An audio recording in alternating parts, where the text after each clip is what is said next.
Samahan niyo ko magkwento kung para sa sarili ko, karanasan ko sa buhay.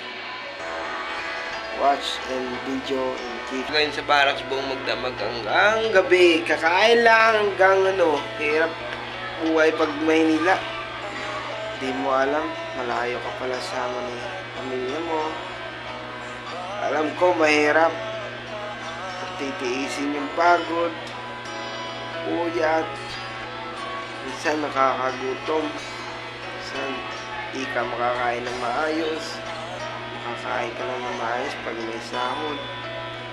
Pag may bibilin ka, di mo mabili kasi hirap walang pera. Alam ko mahirap sa sitwasyon ko ngayon. Hindi ko alam kung saan ako lulugar. Kasi ako lang yung mag-isa sa Maynila May kamag-anak naman tayo pero mas maganda talaga yung pamilya mo. Kasi dami ko na naranasan sa Maynila kahit 2 taon na ako.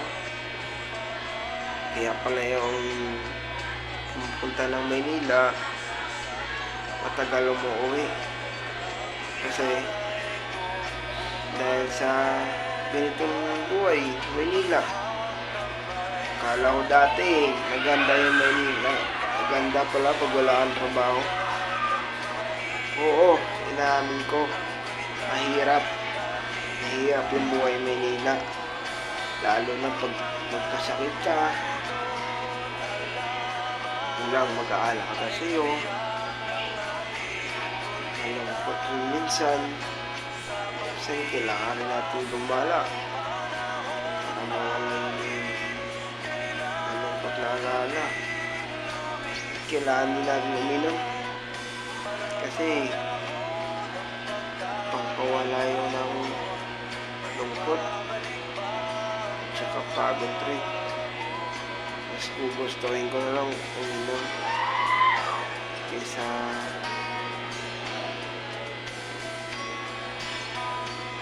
pagod ako sa araw-araw na nagawa ko. Hirap sa ganitong buhay. Namimiss ko yung dun sa amin. Tambay ka lang.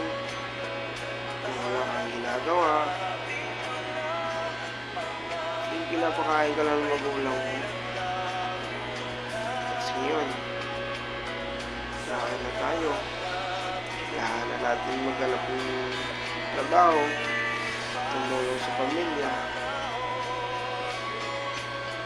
Tumigil nga ako sa pag-aaral dahil tapos lagi si mama, tapos din si papa, kasi marami pa kami.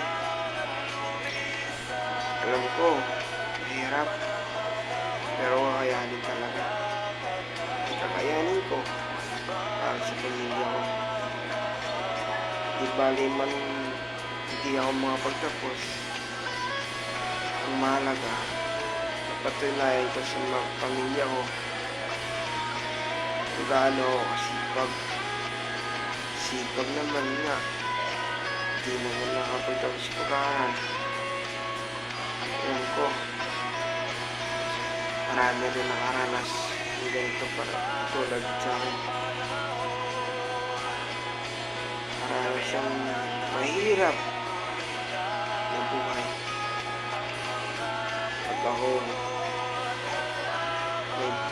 Pag ako magkapera, yung bahay ko talaga yung ayusin namin. Kasi yung bahay namin, iba. Pag umulan, siksikan na nila. Siksikan. Kasi,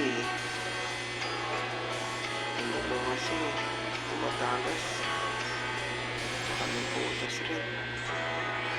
Hirap ganito. Kaya nagsitsaga ako para sa kanila. Kasi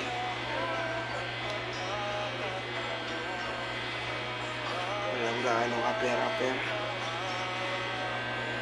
Kaya ma, pag ako magkapera, kaya pangako ko sa iyo, uunahin ko talaga yung bahay. Para may matulugan tayo ng maayos,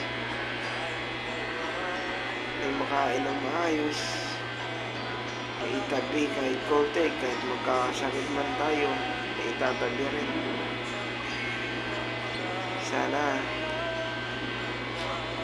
hindi kayo magbago. Kahit sa layo tayo, malayo ako sa inyo. Kahit dito lang ako sa Manila, diyan ngayon sa probinsya. Ma, mahal ko kayo. Kaya ma, ingat lagi at keep safe. Tandaan niyo yan, mahal ko kayo. Hindi man ako sipag sa pag-aaral, dadalhin ko na lang po yan sa diskarte. Kaya ma, ingat. Kaya video na to hanggang dito na lang. Keep safe mga bahambing.